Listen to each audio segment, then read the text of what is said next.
the games begin!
Thank you. You think your Irish grandparents are wondering. My great-great-grandparents would get here in 1846 and went, what in the hell's going on?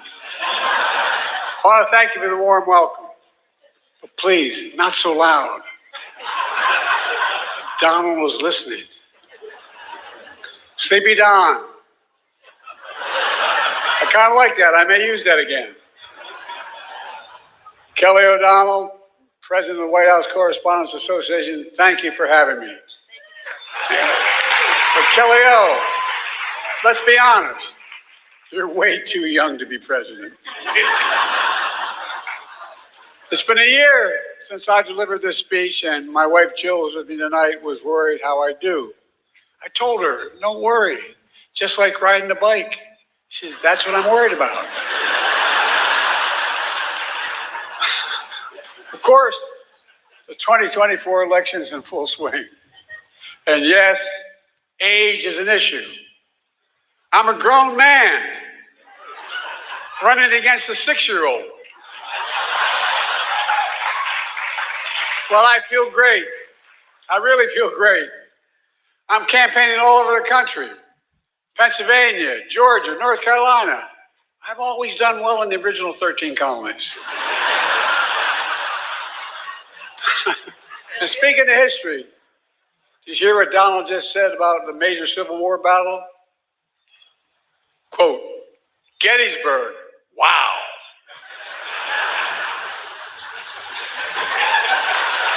Trump's speech was so embarrassing, the statue of Robert E. Lee surrendered again. But look, age is the only thing we have in common. My vice president actually endorses me.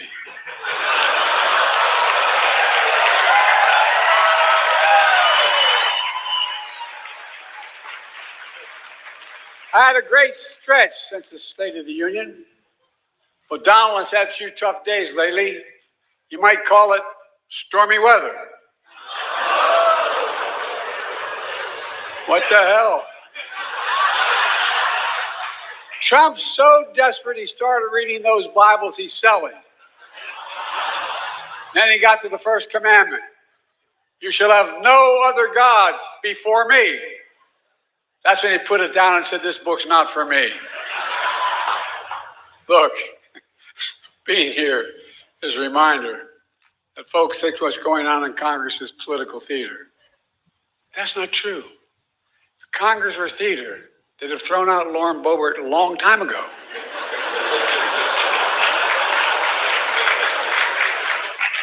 Now, to all my friends in the press and Fox News, some of you complain that I don't take enough of your questions. No comment. Of course, the New York Times issued a statement blasting me for, quote, active and effectively avoiding independent journalism. Hey, if that's what it takes to get the New York Times to say I'm active and effective, I'm for it. It's okay.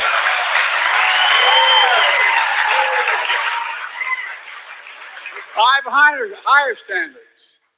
I do interviews with strong, independent journalists who millions of people actually listen to, like Howard Stern.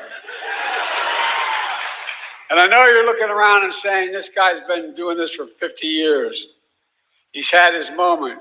Give him someone else a chance. To say that, I say, Lauren, ignore the critics. Ignore the critics. Lauren's a great friend who's had 8 comedians play me over the years on Saturday Night Live. 8. And who the hell says I'm not a real job creator? Look, Lauren's had even more comedians and actors joke about me, like the funny guy in Weekend Update, Michael Che. He's hilarious. Scarlett Johansson, you did such an incredible job in your State of the Union rebuttal that you should be do Weekend Update. Clearly, you're the funny one in the family. Look, folks, on a serious note, in addition to marrying up, Colin and I have another thing in common. We both find strength in family. I got to spend some time with his family yesterday in the Oval Office. Colin's dad was a high school teacher in Staten Island, and his mom is an incredible woman, a family of firefighters, was chief medical officer in New York City Fire Department on 9/11. As a doctor, she rushed to ground zero, risking her own life, treating and saving fellow first responders. Rushing into danger for others is my definition of patriotism and heroism.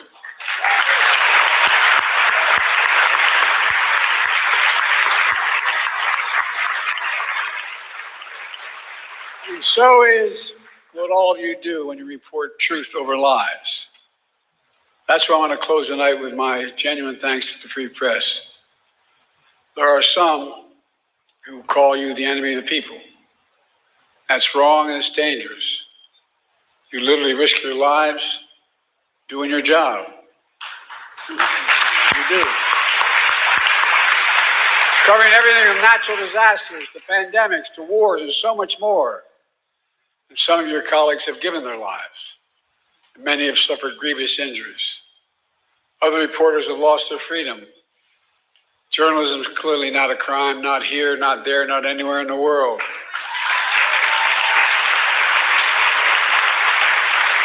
And Putin should release Evan and Alsu immediately. Just we're doing everything we can.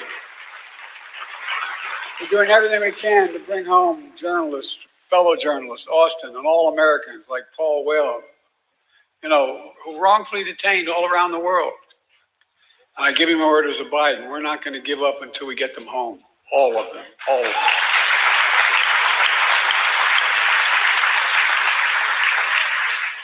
On the third anniversary of January 6th, I went to Valley Forge. I said the most urgent question of our time is whether democracy is still the sacred cause of America. That is the question the American people must answer this year. And you, the press, play a critical role in making sure the American people have the information they need to make an informed decision. The defeated former president has made no secret of his attack on our democracy. He said he wants to be a dictator on day one, and so much more. He tells supporters he is their revenge and retribution. When in God's name have you heard of another president say something like that? And he promised a bloodbath when he loses again. We have to take this seriously. 8 years ago, you could have written off it as just Trump talk, but no longer, not after January 6th. I'm sincerely not asking of you to take sides, but asking you to rise up to the seriousness of the moment. Move past the horse race numbers, and the gotcha moments, and the distractions, the sideshows that have come to dominate and sensationalize our politics. And focus on what's actually at stake. And I think in your hearts you know it was at stake. The stakes couldn't be higher. Every single one of us has a role to play, a serious role to play, making sure democracy endures, American democracy. I have my role, but with all due respect, so do you.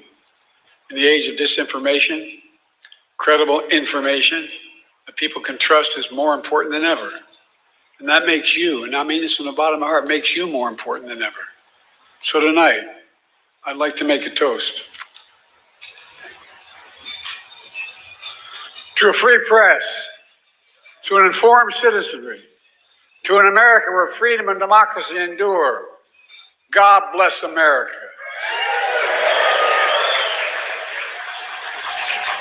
Now, I'm going to turn it over to Kelly, then you'll hear from a real comedian. I think I know what I'm in for. Colin Jost says, take an aim at me before with his jokes. Oh, I'm sure. You ready? Like saying, after winning the South Carolina primary, Biden barely edged out his closest rival. Time. Colin, when I win, I'm going to have a whole hell of a lot of time. And I'm going to be watching, pal. Kelly, back to you.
Is